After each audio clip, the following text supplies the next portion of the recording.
What if I told you Netflix was created for predictive programming? The CEO of Netflix is Mark Bernays Randolph. Sure, nothing fishy there, but then you relate Mark Randolph to his great uncle Edward Bernays, who was the founder of propaganda. So Edward Bernays created methods to convince the public of things that are not true.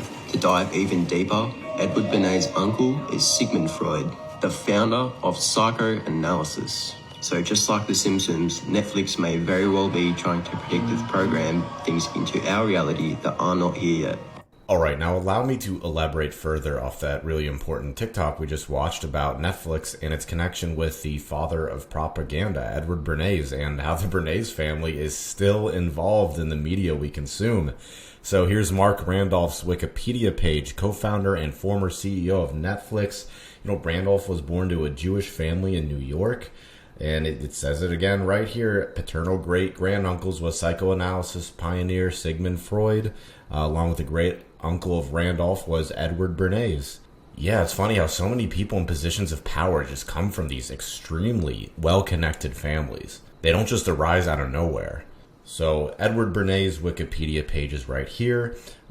His best-known campaigns include a 1929 effort to promote female smoking by branding cigarettes as feminist torches of freedom. He also worked with the United Fruit Company in the 1950s, connected to the CIA orchestrated overthrow of the democratically elected Guatemalan government. So yeah, their family has worked with the CIA. Of course, the CIA would be interested in how they can, control the media and manipulate the wider population. They go hand in hand. Bernays has described the masses as irrational and subject to herd instinct, and outlined how skilled practitioners could use crowd psychology and psychoanalysis to control them in desirable ways. I mean, this is all stuff that we know, but does the average person know this? Nope. Does the average person think about this? Absolutely not. They're too busy watching Netflix. What do we see on Netflix today?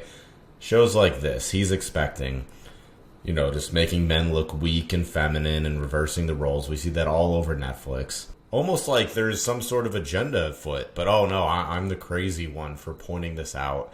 I'm so sick. I feel like we are so past the point of trying to tell people that there's an agenda to make men weak in the West. Like, if you still think that sounds like conspiratorial, I just look at you as an ostrich with your head in the sand.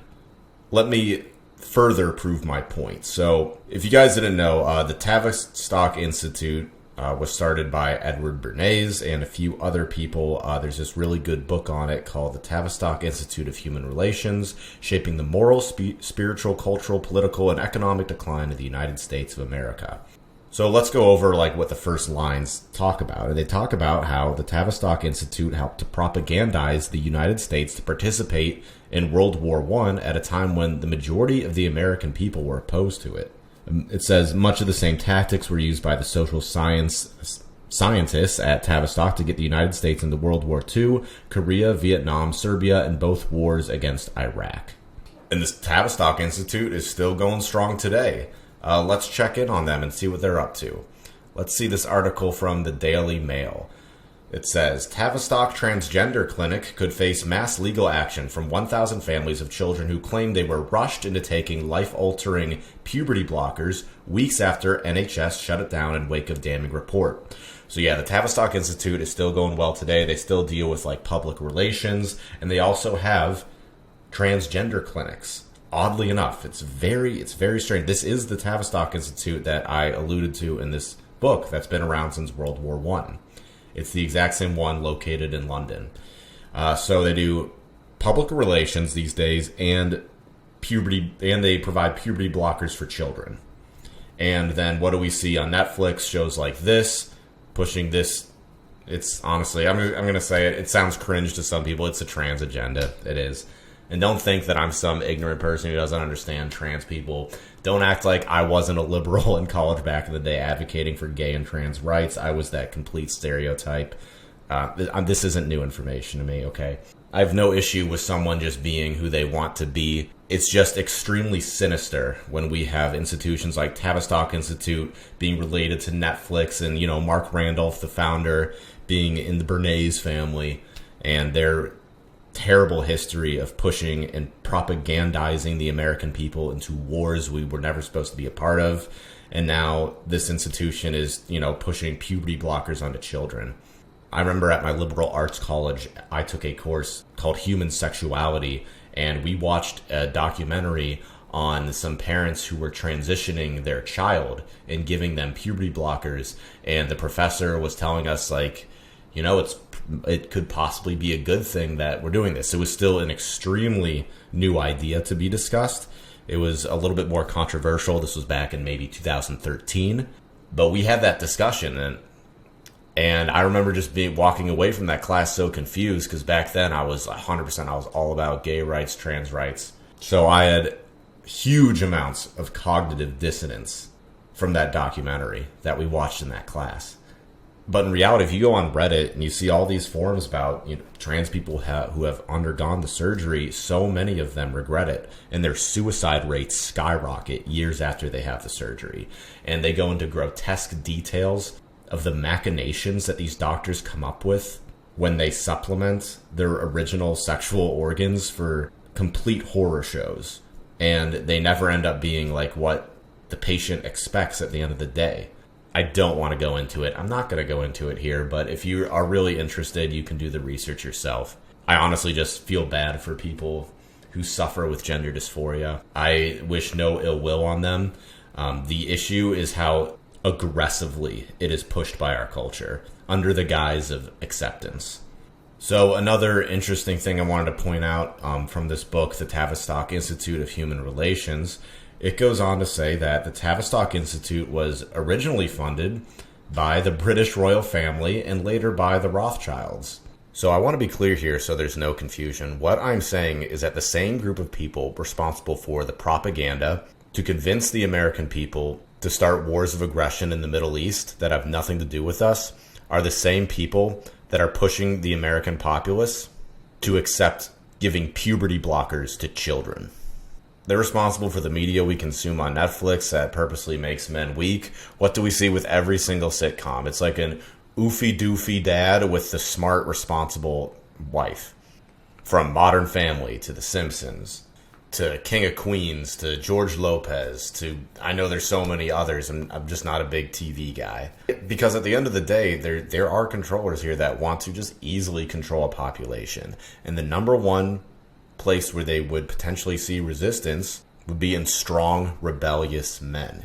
And make no mistake, the Tavistock Institute is the quintessential representation of what I refer to as the system. It's an institution created to program us. Paul Joseph Watson, interestingly enough, he just released a video right when I was thinking about doing this type of video too. He released a video talking about how the media is programming us today, especially in London. He's out of the UK. And how this British soap opera that's really popular over there has worked with the UK government in order to push certain ideas.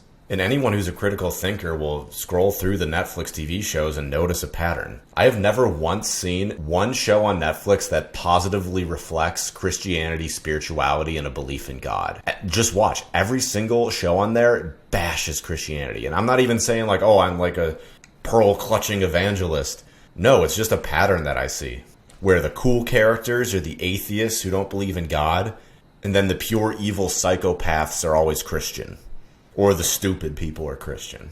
And for someone like me and someone who views this channel, we really love like patterns and analyzing culture. And when I look around, I see that the average person doesn't pick up on this. They seriously don't pick up on the blatant patterns.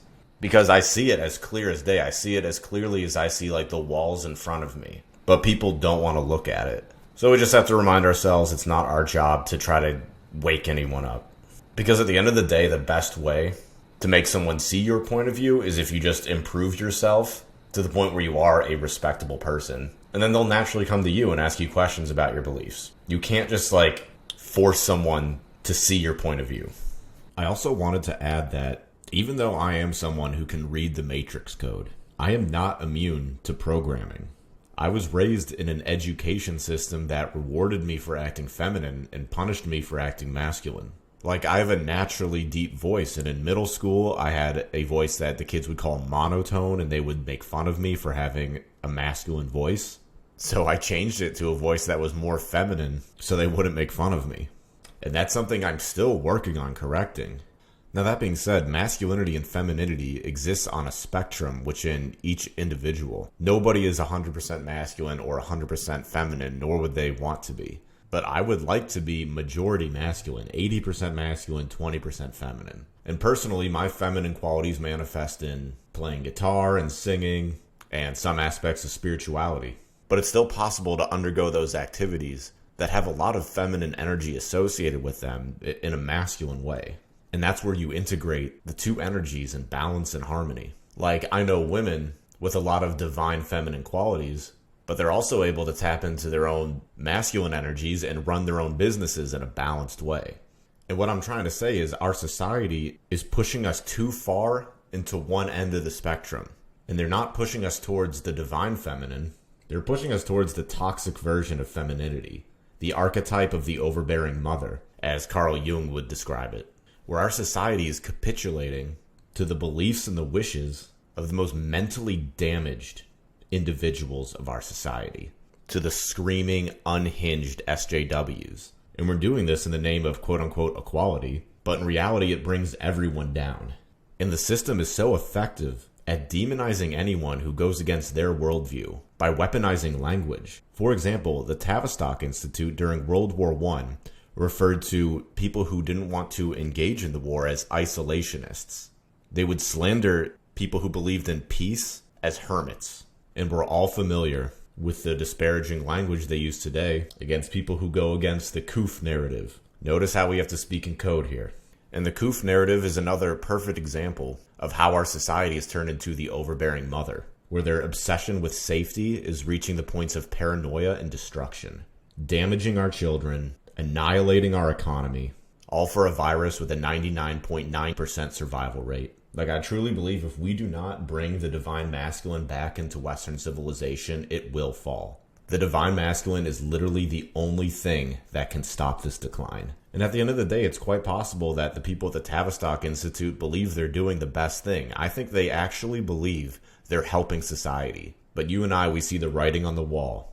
Our civilization is going through a decline. It's not a progressive upward trend.